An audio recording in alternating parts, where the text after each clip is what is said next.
Hello everyone, my name is B. Douglas and welcome back to my channel. Today is a very special day. Not only am I going to dive into the afterlife world with you, but at the end of this video, you're going to be able to see the cover of A Tainted Light, which is the second book in the Afterlife series. So let's get started. The series starts out with a hollow cry. It is an alternating point of view book between Cain and Nora. The very first chapter actually starts out in Cain's point of view. Now, Cain is what is called a Reaper, which is a complete play on Grim Reapers.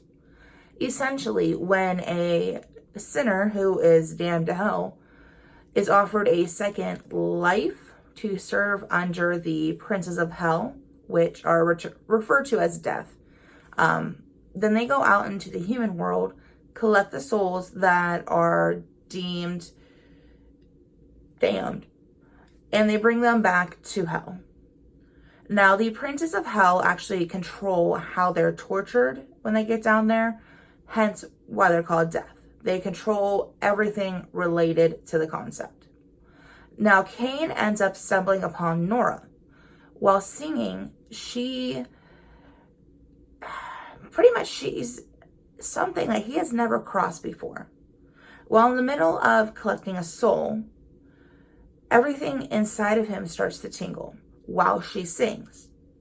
And when you switch over to her point of view, you find out that she is getting this major headache in the middle of singing at karaoke. She has no clue why. And that is where everything starts. Nora is a banshee, and she's not your typical screaming lady when somebody dies. No, she is actually able to control her voice in a way that she can actually produce sonic waves that are actually a defense mechanism. She can kill a person, Reaper, Changeling, just by kind of pulling on their lifeline. And she's also able to lure in people with her voice, which sounds similar to a siren, but as you learn, there's a reason for that. You have an entire world that mortals and humans do not know about. You have the dark side, you have the light side. With the dark side, it is all based on hell. You have death, who are sending out demons and reapers to collect these souls and corrupt these souls of mortals so they can be, again, brought down to hell. And that actually fuels their power. There is Satan, there's Belial, and then there is Levanthian. The three of them are considered the princes of hell. Reapers, as I said before, are given a second chance to go out in the mortal world and actually collect the souls damned for hell once the mortal dies. They're giving assignments in an envelope, almost like a hit list, like, hey, you need to go kill this person. But they do not kill them. They actually just take their souls. You also have demons, which are, well, demons. They are in human form. They can range in any of the 7 sins: lust, greed, gluttony. You actually get to see several of them in a hollow cry. You actually get to meet Z, who is very important in the first, second, and third book. He is what is referred to as an envier, but he is not your typical demon. He doesn't do any hands-on approaches. What he actually does is take a bar, which is called the Devil's Playground, which is just an entire breeding area for sins and promiscuous activity. But he does this thing where he changes the interior concept every so often, gives a select invitation list. If you're not on that list, you don't get in. But what's nice about it for him is being able to control this and have it as a popular environment. People are going to do whatever it takes to get in. And that's how he goes ahead and has his little toll in a human's envy meter, pretty much. You also have the lighter side, which you don't hit on a lot in the first book. In A Tainted Light, though, you get sucked into the world, which involves changelings and deacons and angels and an angel's child. And what they do is similar to reapers. Changelings go ahead and collect the souls destined for heaven. As you can guess, there's a war going on. Obviously, light, dark clashes, reapers and changelings. They're not friends, never going to be friends ever. You also have these creatures, well, not necessarily creatures. What they are is when somebody dies and their soul is equal parts good as it is bad, they become what is called an accursed. You meet two in a hollow cry, which also carry over into A Tainted Light. They are Willow and Briggs. They do also make friends, what I refer to as their more light side than their dark side. Willow connects more with the Reapers versus Briggs, who connects more with changelings. Now, this entire book revolves around Nora getting sucked into the afterlife world. Death tells Cain they want her. They know she is a banshee, and they want to be able to use her voice to lure more souls to hell to make them more powerful. Summon all of them. But what's stopping them is the fact that her voice is what is referred to as either unleashed or uncaged. So she doesn't have full potential. And that sucks for her because she is literally taken hostage until she can figure it out. She leaves behind her job, which she pretty much lives at. She leaves behind her best friend, Aggie, who is, you don't really touch much on her on the first book. The second book you do. Third book will also have a lot more of her involvement in it. But this first book, she's just kind of in the first couple of chapters, which, okay, that happens. But she also has to leave behind her little sister, who she pretty much has raised. Her father and stepmother are useless. Like, that's it. They're just useless. They barely work. They don't pay bills. It's all put on Nora. She is 23 years old and has taken on this entire life. And the only reason why she does it is because of her little sister. She wants her to have a good life, which that's very commendable if you ask me. Now, when she gets taken in, she has to stay with Cain. And at first, they argue, they clash, and they had to find a way to actually unleash the banshee. And the way that they go ahead and do that at first is they do some researching that fails, and then they actually go to the Devil's Playground every handful of days. Z has turned this entire bar into a 20 speakeasy. And she goes and she sings. And she tries to figure out how she can control her voice, especially around mortals, without killing them. Because, well, she's human. She doesn't want to kill anybody. Unfortunate for her, because that's exactly what death wants from her. But regardless, they do actually go ahead and seek the help of a witch. Her name is Yvette. She is this short little French girl who is really snarky, and she's one of my favorite characters to write, to be honest with you.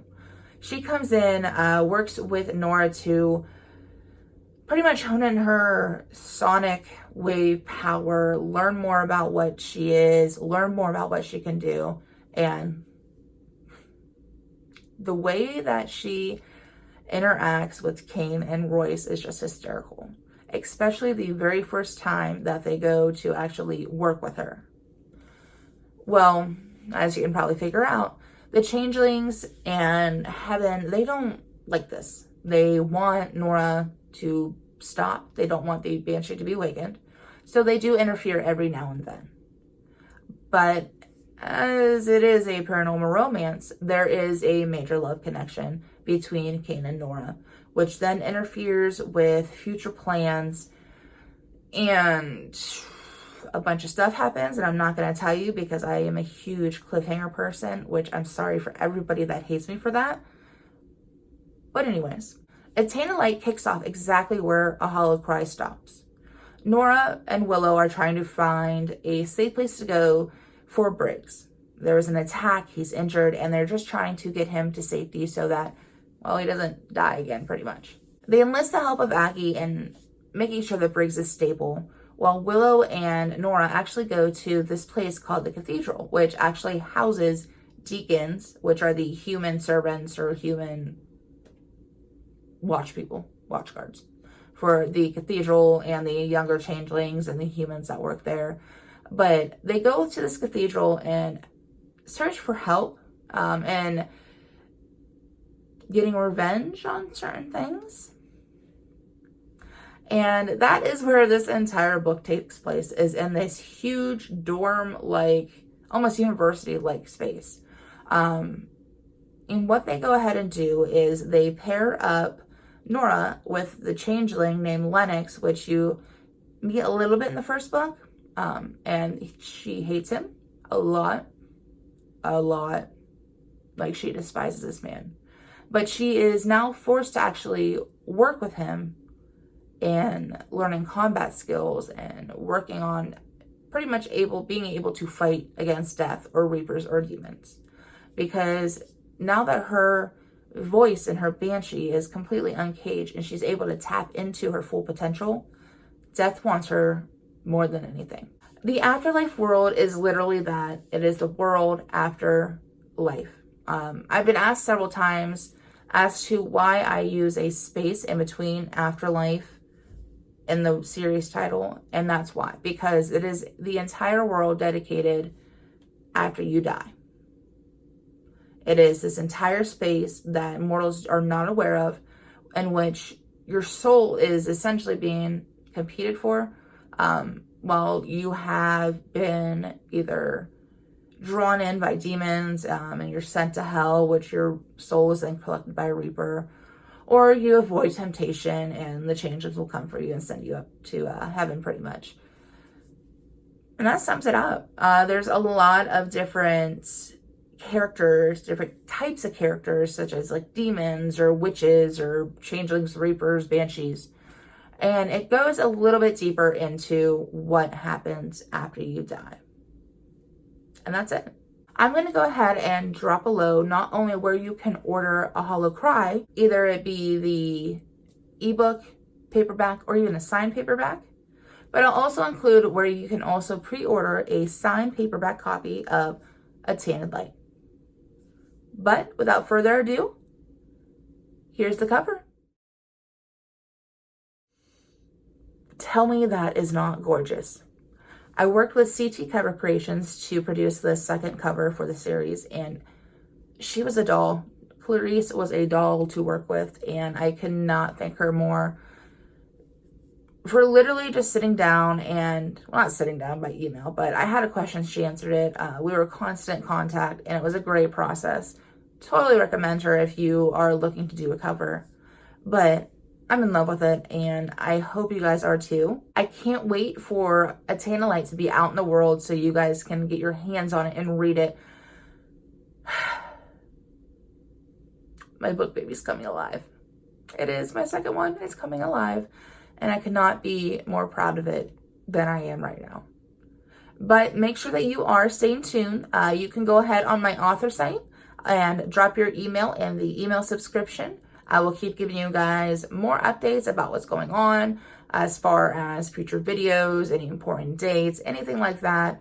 That I will link below as well, and to my Instagram, where I tend to, well, I try to, depending on how my schedule is, keep a constant update as to what's going on, pictures, some videos, whatnot. I hope you all have enjoyed this teaser and this little walk into the Afterlife series with A Hollow Cry and A Tainted Light. If you have any questions, let me know. Be sure to subscribe to my AuthorTube channel. I will be releasing another video in about 2 weeks, which it's going to be a little bit rough for me, but I think you, especially if you are writers, will enjoy a little bit. You'll be able to see what is going on when I write and what I have issues with and what I struggle with as a writer, and especially as an indie writer. So I hope you guys tag along as I continue this journey. Like I said, August 14th, this is coming out. Pre-order it, please. And make sure once you do, or if you have read or have purchased A Hollow Cry, please leave me a review. Amazon, Goodreads, whatever. Anything will do, and it is greatly appreciated as the best way to support any of your fellow writers or author friends just support them. Leave a review. So I hope you all have a wonderful day. Thank you again for stopping by, and I hope you enjoy this cover. Until then, keep busy, busy bees.